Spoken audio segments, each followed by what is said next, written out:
Hello, everyone, and welcome to Thursday. Woke up this morning, did breakfast stream, slowly but surely adding some stuff back. Like, we read alerts this morning, and it was nice. Just slowly having little baby steps.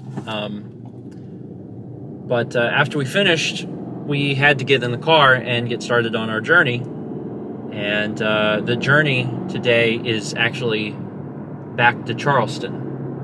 And that's because we had Sagan cremated, and we have to go pick up his ashes today.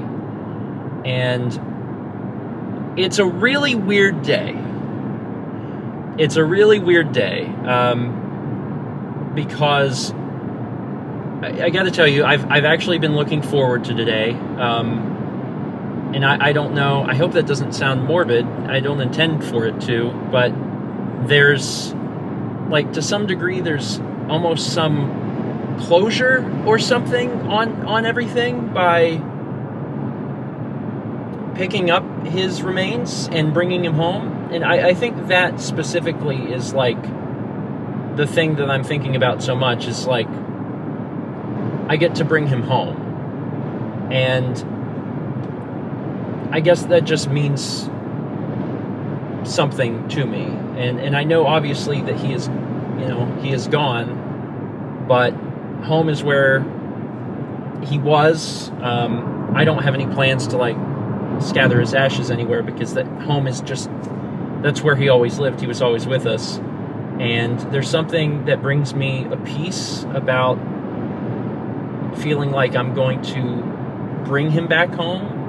And I know it's not the same thing, but it's just, it's hard to explain. It's something that, ever since this tragedy happened, and it's been a week ago today,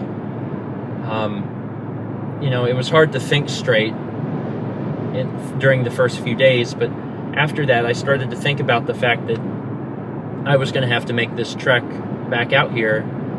And it didn't hurt. It felt peaceful. It felt happy that I was going to be bringing him back home. And that's what's happening today. And I got to tell you, it is weird to make this drive again, because we made this drive a week ago under extremely different circumstances. At the time, Mao and I were very anxious. We didn't know what was happening to Sagan, and we still maybe naively thought that it was going to be okay, and that it was just something he ate, and we were going to get him fixed. And obviously it's not the way it turned out, but we held on to that hope.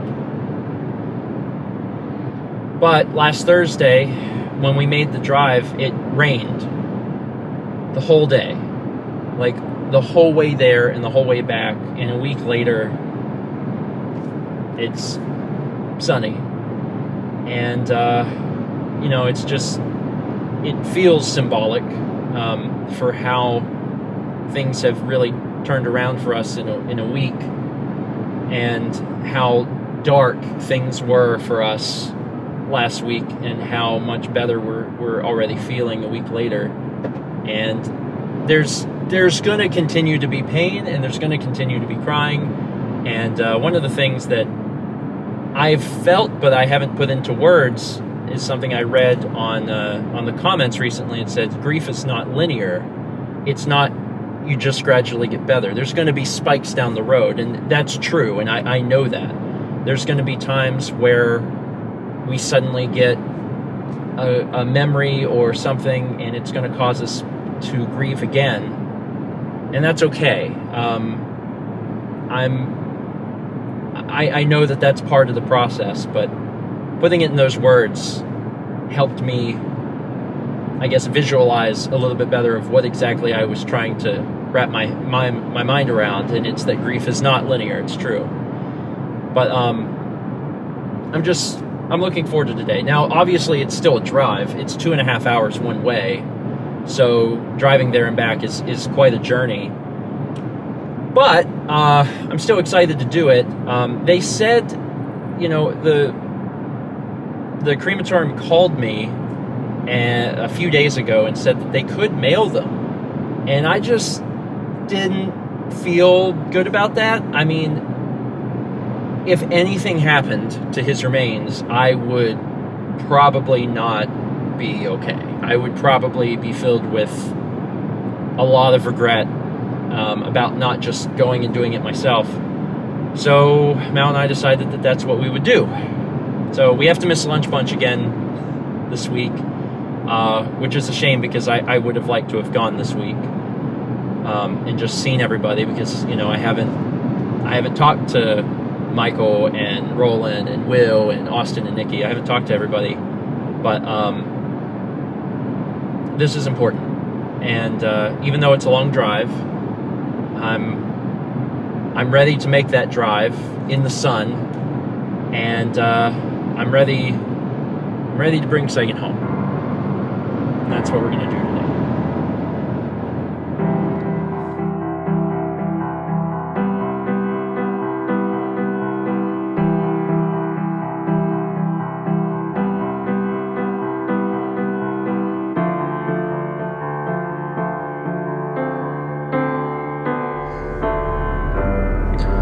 We got him. We got our boy. It's a weird feeling, to go to a place like that and pick him up. But again, the overall experience for me all day is positive, because I'm happy to finally bring him home. And I don't know if this sounds crazy or not. I don't intend for it to, but I just want to try and be open and honest with how I feel about everything. And that's how I feel. I'm just happy that he's, that he is going to be laid to rest with us, he'll be, that's where he'll be. And it brings me some level of comfort to know that. When we picked up his ashes, the lady inside, said, hi, how can I help you? And I said, we're here to pick up Sagan's remains. And she said, okay, what's your last name? I said, George. She said, all right. And then she went and she got him, and she came back. She said, I gotta tell you, I really love that name. And we said, he lived up to his name. He was a smart cat. And she said, I'm sure that he was really great. And I said, he was. I said, actually, he's got a brother at home named Kepler. And she goes, oh. She said, that's a great name too. And I said, yeah. It's nice because sometimes people don't get it. Sometimes people are like, Sagan? And I'm like, see, I liked her dog's name. They have a dog in the office, and his name is Guggenheim. Yeah. So, that was nice. Okay. It's a journey back, but we got to get back. My dad actually, bless his heart, he came over to the house and actually is spending a good bit of the day with Kepler to make sure that Kepler, gets food, but then also so Kep's not lonely. That's one of the big things, is that now that Sagan's gone, when we're not home, there's no one with Kep. And I don't know. It just hurts me to know that he's there by himself. So my dad was like, yeah, I'll come over. Yeah, no problem. So dad's there now and feeding him and petting him and stuff. So I appreciate that. All right, we got a ways. This place was actually a little bit further than the vet we went to. The vet. Mm-hmm. So it's actually it's probably getting a little closer to 3 hours than 2.5, but the only way to get home is get started.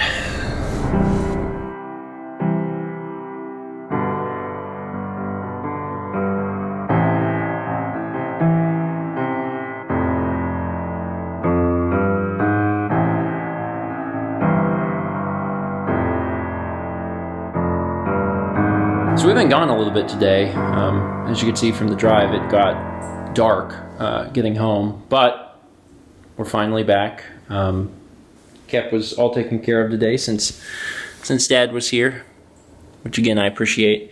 I've remembered that I forgot to mention that yesterday we received more cards. We received a card from the vet in Charleston, which was nice. And then we actually received a card from Thomas and Brittany and Bruiser. We also got a card from my mom today. We got a card from your mom too. Mm-hmm. So still getting a lot of stuff. But when we came home, there was something waiting on us, and it's flowers. There's flowers from somewhere. I don't know. We're not sure, but there's flowers in a box, so we're going to open it up and find out where. It's actually kind of wild to me that they can package flowers like this, and it comes with a little... That's glass. Wow. Good thing it survived. Yeah. They're from Chewy. They're from Chewy? We're so sorry to hear your loss of Sagan, and our hearts go out to you. We know this time is tough, and we're always here if you need anything. Chewy.com. Wow. We've heard rumors that they have been known to do this sort of thing, but it's just wild to see them actually do that. Those are beautiful. They are beautiful. Wow.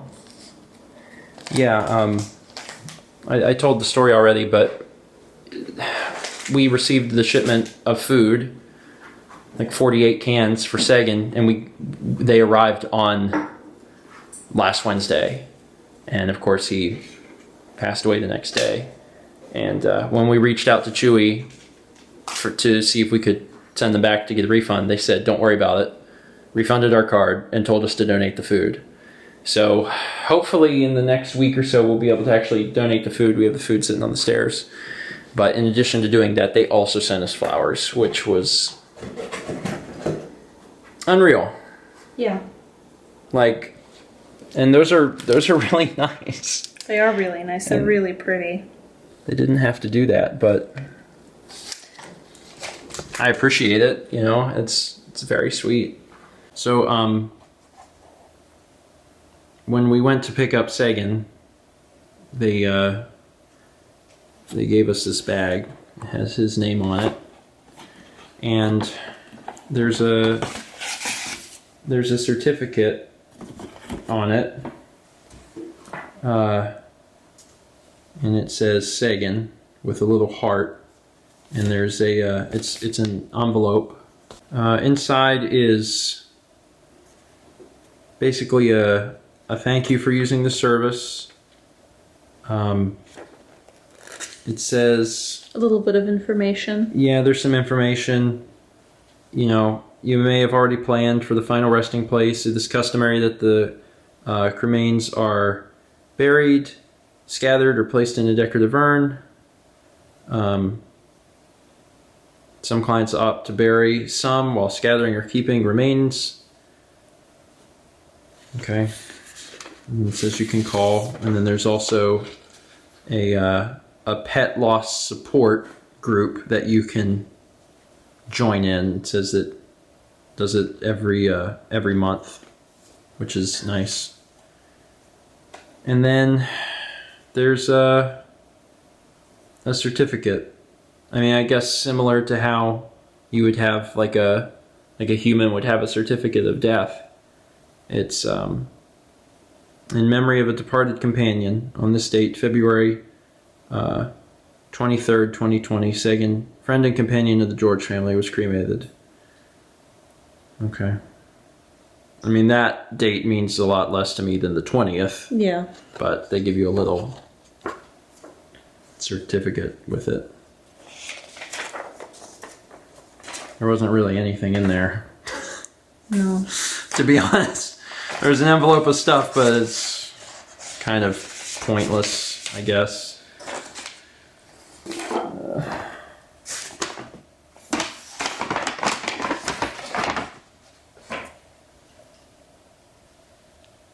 This is there's a bunch of different options that they had that you could do, but Mal and I wanted to maybe look into doing our own thing. Yeah, maybe a custom or... Yeah, so we just got the normal plastic box. It's temporary. Yeah.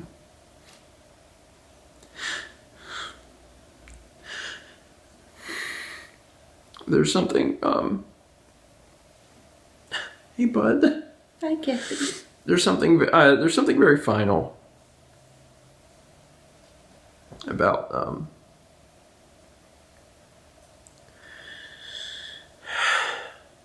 holding this.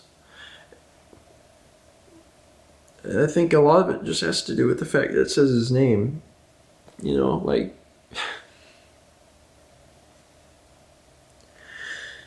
And like, I'm still sad.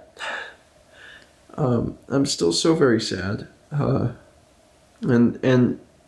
I'm proud of how much progress we made in the healing process in the last week.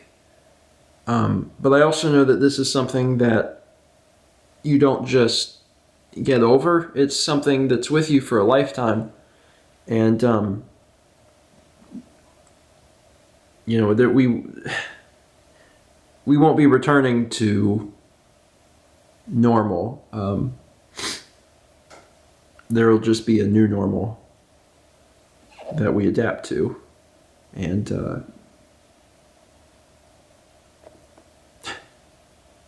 I don't know. I'm just, I'm happy to have him home.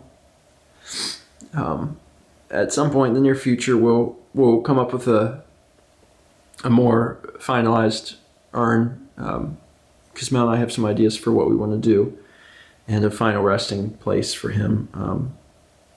But for right now, he'll probably just be on our shelf. But it's comforting knowing that he's home, and it's comforting knowing that no matter what happens and like where we go, we can bring him with us. You know, like, I think it'd be one of the difficult things if you had buried a pet and then you had to move or whatever, that, you know, their resting place is somewhere else. So there's at least some solace in the fact that no matter what, Sagan will be with us.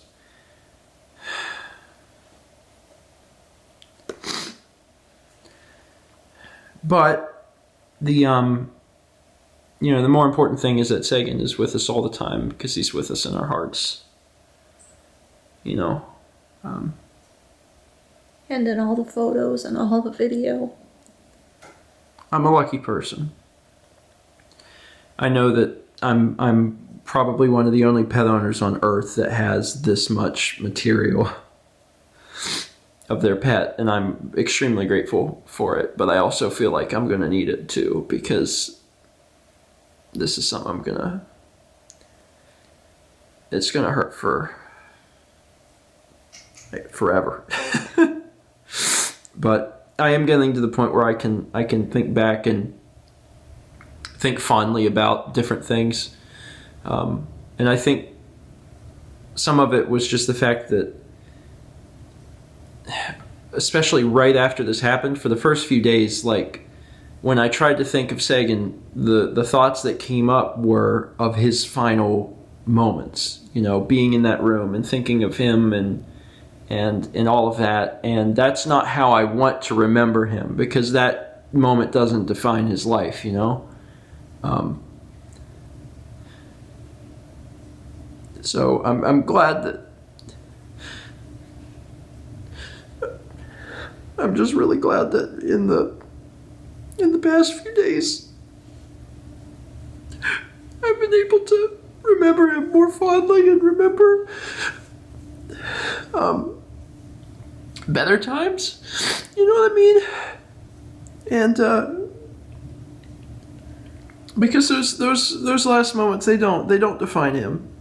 And it was very hard to say goodbye, but I'm happy that I'm happy that things are starting to change mentally for me, where I can remember him, how he was and how he laughed and played, and well, he didn't laugh. If he laughed, that would be weird. Sorry. I laughed. But you know what I mean? Yeah. Sorry. It's an emotional time. Yeah, I'm grateful to have known him, and I'm happy that he's home. And I'm gonna remember all of the good times that I had with Sagan, and all of the joy that he brought to everyone. Yeah. I don't want to drag this out. Again, I am feeling so much better. I know that this is not necessarily indicative of that, but I promise I am. I'm just... We knew today would be hard. Yeah. And I mean, there's a good chance when I turn off the camera, I'm probably going to cry a good bit, and that's okay. Crying is okay. It's a necessary release. But anyway, I think I'm going to end it here. Thank you all so much for watching. And thank you for coming with us on this journey. This was hard, and I understand if some of you just had to be like, I can't watch this. You know, I get it. This was, the last week's worth of vlogs they've been hard watches. They've been absolute hell to live through. It has been awful. But again, things are getting better, and we have so many memories. And as we go forward, if I think of stuff or find stuff that I want to share, then I will, because that's just that's what I'm going to do. So Sagan's memory will live on, and we'll continue to talk fondly of him, and we'll take care of Kep, Yeah. who, right as we started this clip, like, came and like climbed up into my lap, because he's such a sweet boy, and he's a sweet critter. We always said he looked like a little shrimp because he curls up like a shrimp. Okay.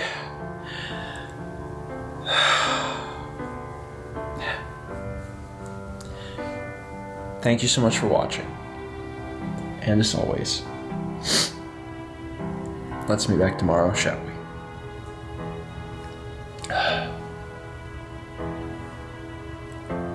I love you, Sagan. Miss you. And I miss you.